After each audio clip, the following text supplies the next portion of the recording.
आप लोग जाइए यहाँ से। चलिए बहुत हो गया। इतनी देर बहुत सबर कर लिया, अब नहीं है ना। ओम स्वस्ति पंथा मनुचरेम सूर्या चंद्रमसा विव पुनर्ददताग्नता जानता संगमे मही।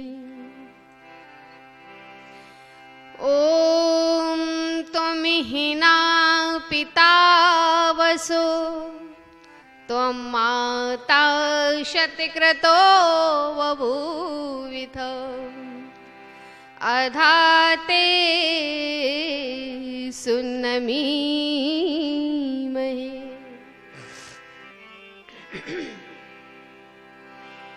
हे मान्यवर महेश्वर मंगल करो हमारा, पावन प्रकाश पावे परमार्थ पुण्य द्वारा। हे शांति रूप स्वामी मन शांति हो हमारा, बहती रहे हृदय में अविरल सृजान धारा। फिर अंत में पिताजी तुमको नमन करें हम, वेदों के ज्ञान द्वारा जीवन सफल करें हम, वेदों के ज्ञान द्वारा जीवन सफल करें। तू है संसार का वाली, कोई जाता नहीं खाली, प्रभु तेरे द्वार पे आके, तेरे दरबार में आके, तू है संसार का वाली।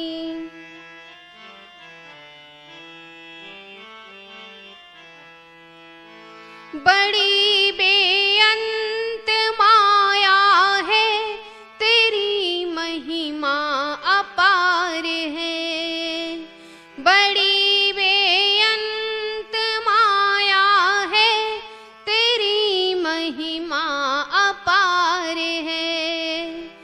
तेरी शक्ति महाशक्ति, तू ही सबका आधार है।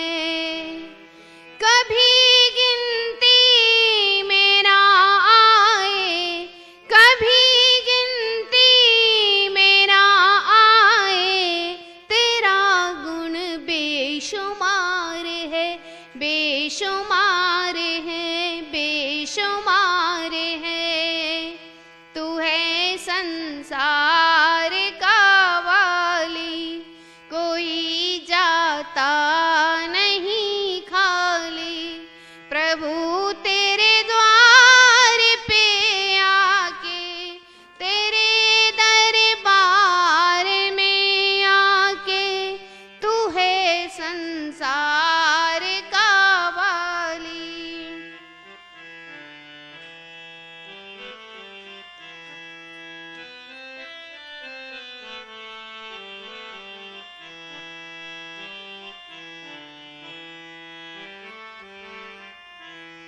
शरण में तेरी जो आए, करे उसका उद्धार तू। शरण में तेरी जो आए, करे उसका उद्धार तू। भंवर में डोलती नैया, लगा देता है पार तू।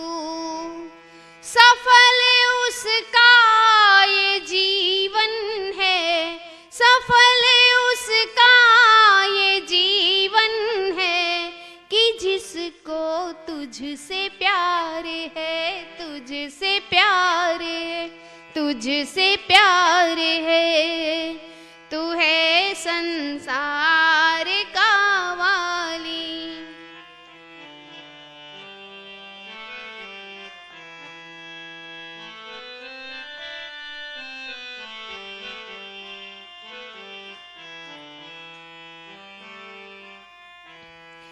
जो सुलझे ना कोई उलझन किसी दुखिया गरीब की, जो सुलझे ना कोई उलझन किसी दुखिया गरीब की, दशा बिगड़ी बना देता पथिक उसके नसीब की।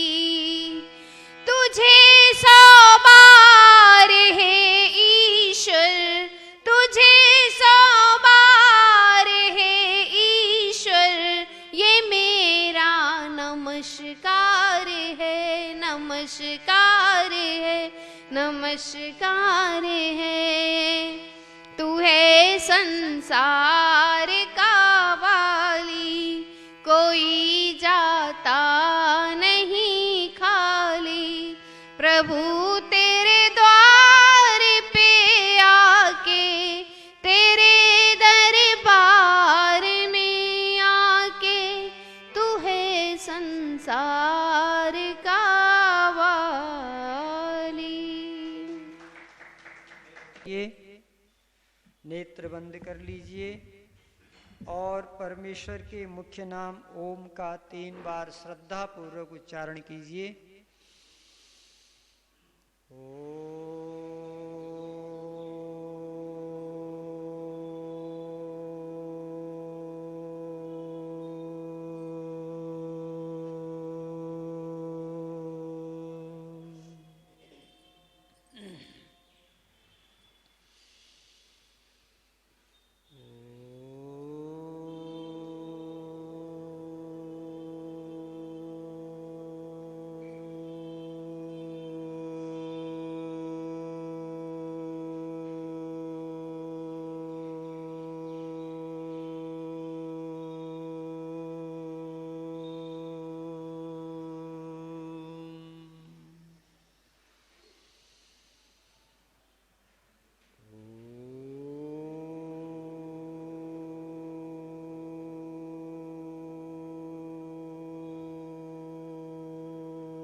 अष्टचक्रा नवद्वारा देवानां पुरोध्या तस्यां हिरण्यकोशः स्वर्गो ज्योतिषावृतः। 8 चक्र और 9 द्वारों से सजी अयोध्या नगरी है। मोक्षाभिलाषी बलवान आत्मा प्रभु ज्योति से उभरी है, प्रभु ज्योति से उभरी है। ओम शांति शांति शांति। बोली ओम। अष्टचक्रा नवद्वारा देवानां पुरोध्या तस्यां हिरण्ययः कोशः स्वर्गो ज्योतिषा आवृतः। ओम शांति शांति शांति। मोक्ष धाम को जो ट्रेन जाती है, कहाँ को? मोक्ष धाम को। मोक्ष धाम को जो ट्रेन जाती है, उस ट्रेन में 8 डिब्बे हैं। कितने डिब्बे हैं? 8 डिब्बे हैं। पहला डिब्बा है यम, और उस यम जो पहला डिब्बा है, उस पहले डिब्बे में 5 सीटें हैं। कितनी सीटें हैं? 5 सीटें है ना। अहिंसा, सत्य, अस्तेय, अपरिग्रह और ब्रह्मचर्य, ये 5 सीटों वाली एक डिब्बा है यम, जिसका रिजर्वेशन उसमें है, उन्हें इन 5 सीटों में परिचित होना पड़ेगा। तो अहिंसा और सत्य पर हमारा चिंतन चल रहा है। आज हम सत्य को यहाँ पर पूर्णाहुति की ओर ले जाएंगे, फिर सोमवार को अगले सीट पे जाएंगे, अस्तेय पर। ठीक है। तो आपने देखा होगा सज्जनों, हमारी भारतीय संस्कृति और सभ्यता में जब किसी व्यक्ति की मृत्यु हो जाती है, क्या हो जाती है? मृत्यु हो जाती है, तो उसको उसके लिए एक यात्रा निकाली जाती है। उस यात्रा का नाम है शव यात्रा। कौन सी यात्रा है? शव यात्रा। यात्राएं अलग अलग होती है ना, वैष्णो देवी की यात्रा अलग होगी, बारात वाली यात्रा अलग होगी, और ये शव यात्रा है। इस शव यात्रा में जो मरा हुआ व्यक्ति है वो तो लेटे हुए जाता है, और जो जीवित हैं वो खड़े खड़े जाते हैं। तो चारों के कंधों पर लेटा हुआ ये शव है, और जिनके कंधों पर ये शव रखा है वो कहते हैं ओम नाम सत्य है, सबकी यही गति है। ठीक है। लेकिन याद रखिएगा, ओम का नाम सत्य तो है, लेकिन सबकी सदगति नहीं होती है। वो तो कहा जाता है, लेकिन होती नहीं सबकी सदगति। अगर सबकी सदगति हो जाती तो फिर दुनिया में पुण्य कोई नहीं करता, अच्छे काम कोई नहीं करता, क्योंकि बुरे काम से ही जब सदगति हो जाए तो अच्छे काम करने की आवश्यकता क्या है। तो ये हमारे पूर्वजों ने हर शमशान घाट जाने वाले व्यक्ति के लिए एक संदेश दिया कि सत्य ही संसार का सार है, जो सत्य का पालन करेगा उसकी सदगति होगी, और जो सत्य का पालन नहीं करेगा उसकी दुर्गति होगी। क्या होगी? दुर्गति होगी। सदगति और दुर्गति कर्मफल के रूप में परमात्मा ही देता है। इसलिए मनुष्य को सत्य का ही आचरण करना चाहिए। जब आप संध्या करते हैं तो संध्या में एक जगह आता है अघमर्षण मंत्राः, आता है। कब आता है? जब आप अंग स्पर्श कर लेते हैं, अंग स्पर्श के बाद फिर प्राणायाम कर लेते हैं, प्राणायाम के बाद आते हैं अघमर्षण मंत्र। तो अघ कहते हैं पाप को, घर्षण कहते हैं नष्ट करना। जिन मंत्रों के चिंतन से मनुष्य के पाप नष्ट होते हैं उन्हें अघमर्षण मंत्र कहते हैं। उस अघमर्षण मंत्र में पहला ही शब्द है ऋतं च सत्यं चाभिधा तपसोऽध्यजायत। हे मनुष्यों, उस परमात्मा ने ऋत और सत्य इस नियम के द्वारा ही सृष्टि की उत्पत्ति की है।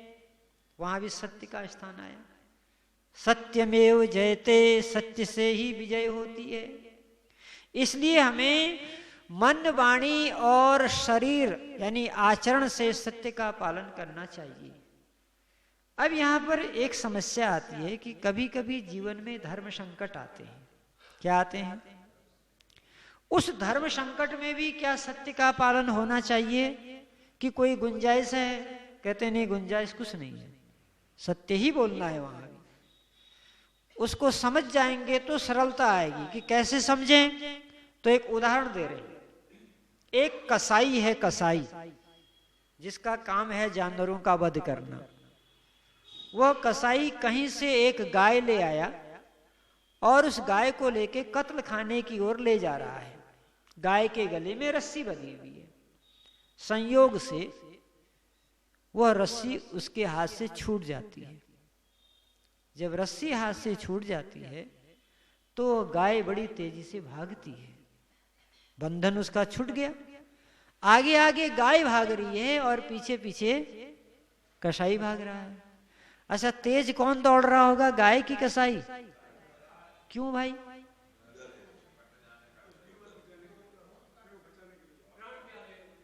जान तो प्यारी है, लेकिन दौड़ गाय तेज कैसे जा रही है? जो व्यक्ति डरता है उसकी तो चाल कम हो जाती है।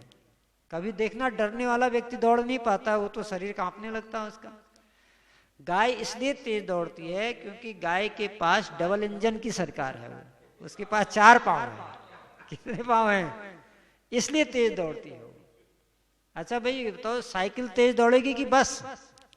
बस में 4 पांव है ना, तो गाय के 4 पांव हैं, इसलिए लाजमी है गाय तेज दौड़ेगी। ठीक है। तो पीछे पीछे कसाई जा रहा था, एक जगह ऐसा आया कि एक बैंड आ गया। बैंड जान रहे ना, मोड़ आ गया। उस मोड़ में गाय आगे निकल गई, कसाई पीछे छूट गया। लेकिन फिर भी कसाई उसी मोड़ की ओर गया, तो उस मोड़ पर आपको श्यामलाल जी बैठे मिलेंगे, मान लो, है ना। अब वो कसाई आया और श्यामलाल जी से उसने पूछा कि तुमने गाय को जाते हुए देखा? तो श्यामलाल जी का क्या उत्तर होगा ये हम जानना चाहते हैं। नहीं देखा ना, क्या कहेंगे? अब देखो, जब आप कहेंगे नहीं देखा, तो आपने 100% झूठ बोल दिया। झूठ बोल दिया ना, तो पाप के भागी तो आप हो गए। क्यों भाई? आपने झूठ बोला है। भले ही आपने जान बचाई है, उसका पुण्य अलग से मिलेगा। जो जान बचाई है उसका पुण्य आपको मिलेगा, लेकिन जो झूठ बोला है, हंतिम अपग्नंतम अगाधमा, वेद कहता है झूठे व्यक्ति को परमात्मा दंड देता है। अभी वेद का आदेश है, मेरा तो है नहीं। इसीलिए तो मैंने श्यामलाल जी से पूछा कि देखो क्या कहते हैं। उत्तर आपने दे दिया, इनको और उलझन में डाल दिया। पता नहीं ये क्या कहते हैं। नहीं, इनसे पूछ रहा हूं। दो श्यामलाल जी। आप सुनो, ये बड़ा दिलचस्प विषय है। जीवन में ऐसे धर्म संकट बहुत आते हैं जहां पर आदमी कहता है क्या करें, हम मजबूर थे झूठ बोलने के लिए, कहते हैं ना। और हमारे वहां तो कहावत भी बन गई, मजबूरी का नाम। महात्मा गांधी से झूठा व्यक्ति दुनिया में कोई नहीं था। 100%, 101% झूठ बोलता था वो आदमी। और फिर भी लोगों ने गीत बना दिया, बापू ने कहा है सत्य बोलो। फिर भी लोगों ने गीत बना दिए, बापू ने कहा है सत्य बोलो। बापू के बराबर झूठ कोई बोलता ही नहीं था। हाँ, अब सुनो, इसीलिए रामचंद्र देहलवी जी ने, किसी ने पूछा रामचंद्र देहलवी जी से, बहुत अच्छे विद्वान थे, कि महात्मा गांधी जी के बारे में आपके क्या ख्याल है? तो रामचंद्र देहलवी जी कहते हैं, मैं तो उनको महात्मा नहीं कहता हूं। हाँ, वो महात्मा हो सकते हैं, महात्मा हो सकते हैं, महात्मा तो नहीं हो सकते हो। देखो कितने लाजवाब उत्तर दिया उन्होंने। महाधन तमा, यानी कि जो हमेशा तमोगुण से भरा हुआ हो, वो महात्मा थे। तो सज्जनों, इसका उत्तर क्या होगा? अगर आप कहते हैं कि गाय चली गई तो आपको झूठ बोलने का दंड मिलेगा। अगर आप कहते हैं नहीं चली गई तो गाय मर जाएगी, गाय मर जाएगी तो गौहत्या का पाप आपको लगेगा। और यदि आप गाय को बचा देते हैं तो झूठ बोलने का पाप आपको लगेगा। अब कैसे बचेंगे आप? तो इसी पर हमें शास्त्र की जरूरत पड़ती है। जब धर्म संकट आता है तभी शास्त्र काम करते हैं। तो शास्त्र कहते हैं तुम बच सकते हो पाप करने से। कि कैसे बचोगे? कि पहले अपनी योग्यता को जानो, तुम हो कौन। संसार में 4 ही प्रकार के लोग होते हैं। नंबर 1 बुद्धिजीवी, नंबर 2 बाहुजीवी, बाहुबली, नंबर 3 धनबली, नंबर 4 सेवा करने वाले लोग। 4 ही लोग होते हैं ना। तो जो बुद्धिजीवी होते हैं उनको ब्राह्मण कहते हैं, जो बाहुबली होते हैं उनको क्षत्रिय कहते हैं, और जो धनबली होते हैं उन्हें वैश्य कहते हैं, और जो सेवा करने वाले होते हैं उन्हें शूद्र कहते हैं। तो जब कसाई आपके पास आएगा तो आपको ये जानना होगा कि आप कौन हैं। आप ब्राह्मण हैं, आप क्षत्रिय हैं, आप वैश्य हैं, आप शूद्र हैं। उसके आधार पर जो उत्तर आप देंगे उसमें आपके धर्म की रक्षा हो जाएगी, गाय भी बच जाएगी, आपको पाप भी नहीं लगेगा। वो कैसे? अब नंबर 1, मानो आप ब्राह्मण हैं। क्या हैं आप? ब्राह्मण। कसाई ने आपसे पूछा, तो ब्राह्मण का काम क्या है? समझाना। क्या काम है ब्राह्मण का? ज्ञान देना, समझाना। माने न माने उसकी इच्छा, लेकिन ब्राह्मण का मुख्य धर्म है ज्ञान का प्रचार प्रसार। तो ब्राह्मण उस कसाई को समझाएगा, देख भाई, गाय को नहीं मारना चाहिए, किसी भी प्राणी को नहीं मारना चाहिए। जब तुम जीवन नहीं दे सकते हो तो तुम्हें जीवन लेने का अधिकार नहीं है। और गौ हत्या का तो बहुत बड़ा दंड वेदों के अंदर है। वेद में लिखा है, गाम माहिंसी, गाय को मत मारो, जो तुम्हारी गाय को मारता है उसे गोली से मार डालो। ऐसे वेद में मंत्र आते हैं। तो आपने उसको समझा दिया और फिर बोल दिया हाँ गाय यहां से गई है, आपने सच भी बोल दिया और अपना धर्म भी निभा दिया। अब उसके बाद भी अगर वो गाय को मारता है तो उसका पाप आपको लगने वाला नहीं है, क्योंकि आपने अपने धर्म का पालन किया है। स्वधर्मम निधनम श्रेय, अपने धर्म में मरना ही सबसे बड़ा श्रेष्ठ कर्म होता है। ब्राह्मण का धर्म होता है सत्य सत्य बताना। फॉलो करता है नहीं करता है ये जिम्मेदारी ब्राह्मण की नहीं है। उसका उद्देश्य है उस व्यक्ति के, वह व्यक्ति कभी ये न कहे खुदा के पास जाके काश कोई समझा दिया होता तो मैं गाय को नहीं मारता। अब वो व्यक्ति ऐसा नहीं कह सकता। ठीक है, अब मान लिया आप ब्राह्मण नहीं हैं, आप क्षत्रिय हैं, तो फिर आप क्या कहेंगे? आप कहेंगे देखो गाय यहां से गई है, लेकिन मेरे रहते हुए तुम गाय का बाल बांका नहीं कर सकते हो।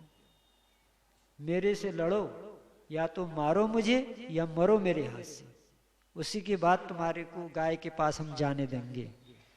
ये क्षत्रिय का धर्म है, इसलिए ऐसे क्षत्रिय को भी पाप नहीं लगेगा। अब आया वैश्य का धर्म। तो वैश्य न तो समझा सकता है और न तो लड़ सकता है, उसके पास धन है, तो वो ये पूछेगा ये गाय तुमने कितने में खरीदी? बोलेगा 5,000 में। कहने लो 5,000, 5,000 लो, गाय मेरे को दे दो। भाई वो पैसे के लिए ना तो मार रहा है, और थोड़ी कोई स्वार्थ है उसका, पैसा ही उसका स्वार्थ है। तो आपने गाय भी बचा लिया, धर्म भी बचा लिया। अब मान लिया जाए आप ब्राह्मण भी नहीं है, क्षत्रिय भी नहीं है, वैश्य भी नहीं है, शूद्र है। शूद्र का मतलब सेवक, सेवा करने वाला। तो आप क्या करेंगे? आप चिल्लाएंगे। क्या करेंगे? आप चिल्लाएंगे, ए भैया देखो गैया ले जा रहा है कसाई। तो जब आप चिल्लाएंगे तो आपकी आवाज सुन के 10 लोग इकट्ठा हो जाएंगे। जब 10 लोग इकट्ठा हो जाएंगे वो वैसे ही भाग जाएगा। गाय की रक्षा हुई कि नहीं हुई? गाय की भी रक्षा हुई और धर्म की भी रक्षा हुई। व्यवहार में इस तरह से सत्य का पालन किया जाता है।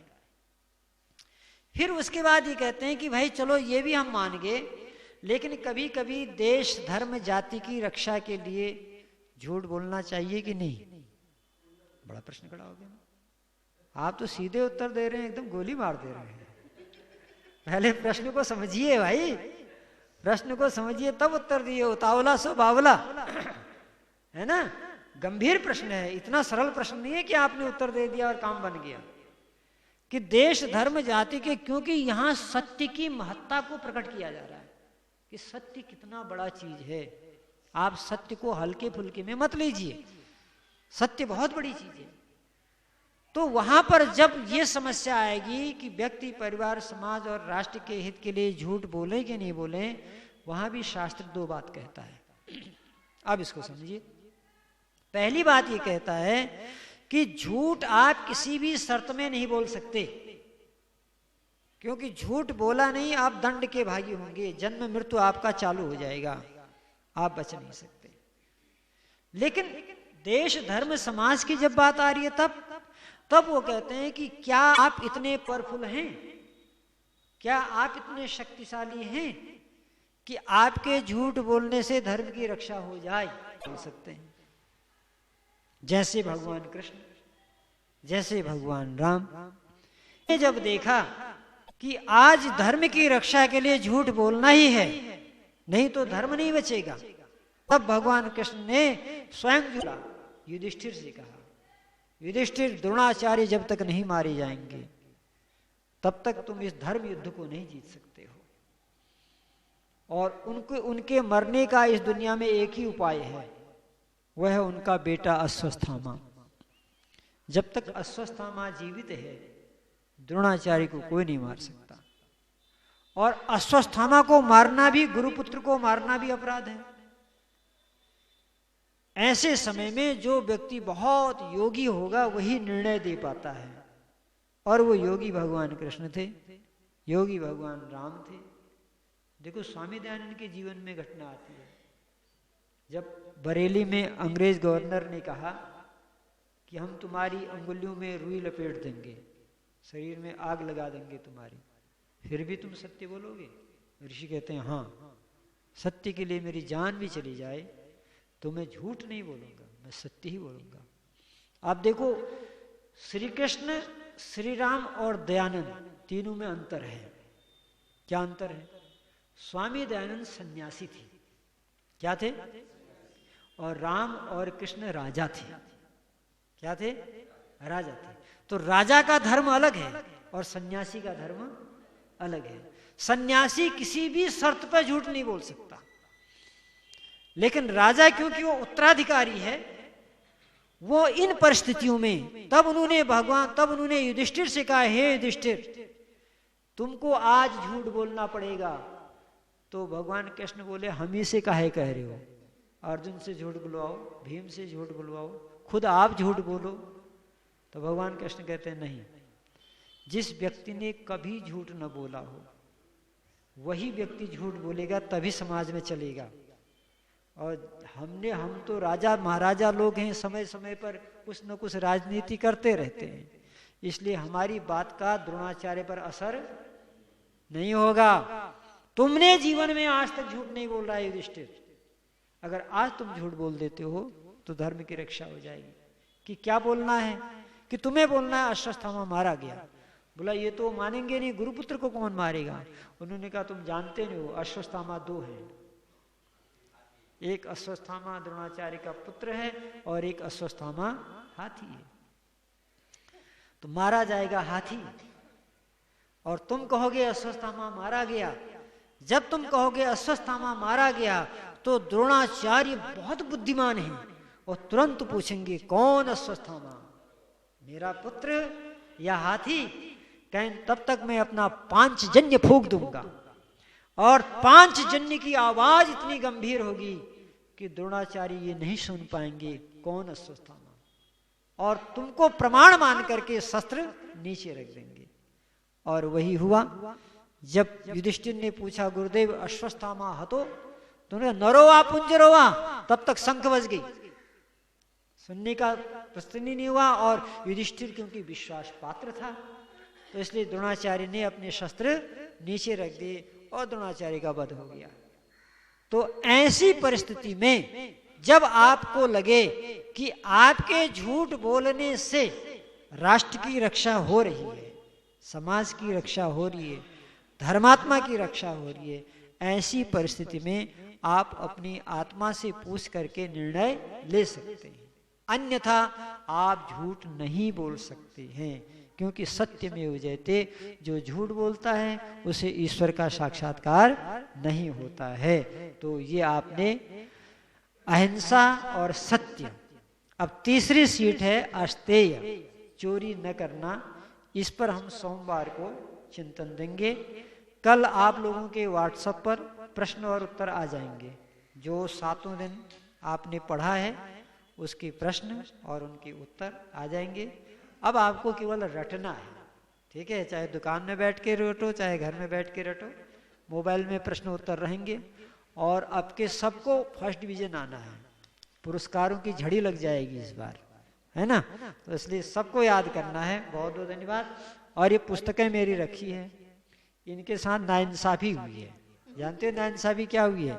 वो बालक जो था ना कैलाश, उसने बोला आचार्य जी 15-16 किताबें मेरे लिए रिजर्व रख दीजिए, मैं उनको निकाल दूंगा। ओ छोड़ गए। अब इस बार वो आया, बोला आपकी किताबें तो हमने श्यामलाल जी को दे दी हैं। तो हमने कहा कोई बात नहीं, किसी को दे दी। तो आप इनको निकालिएगा, निकाल सकते हैं, नहीं तो मैं प्रांतिज जाऊंगा यहाँ के बाद, वहाँ ले जाऊंगा, वहाँ निकाल दूंगा सारी पुस्तकें। बहुत बहुत धन्यवाद। ओम द्यो शांति अंतरिक्षम शांति पृथ्वी शांतिराप शांतिरोषधय शांतिर्वनस्पतय शांतिर्विश्वे देवा शांति ब्रह्म शांति सर्वगुण शांति शांतिरेव शांति सामा शांतिरेधि। ओम शांति शांति शांति। ओम। जो बोले सो भय वैदिक धर्म की, सत्य सनातन वैदिक धर्म की, महर्षि देव दयानंद की, गुरुवर ब्रजानंद की, भगवान राम की, भगवान कृष्ण की, आर्य समाज, वेद की ज्योति, ओम का झंडा, वैदिक ध्वनि। ओम।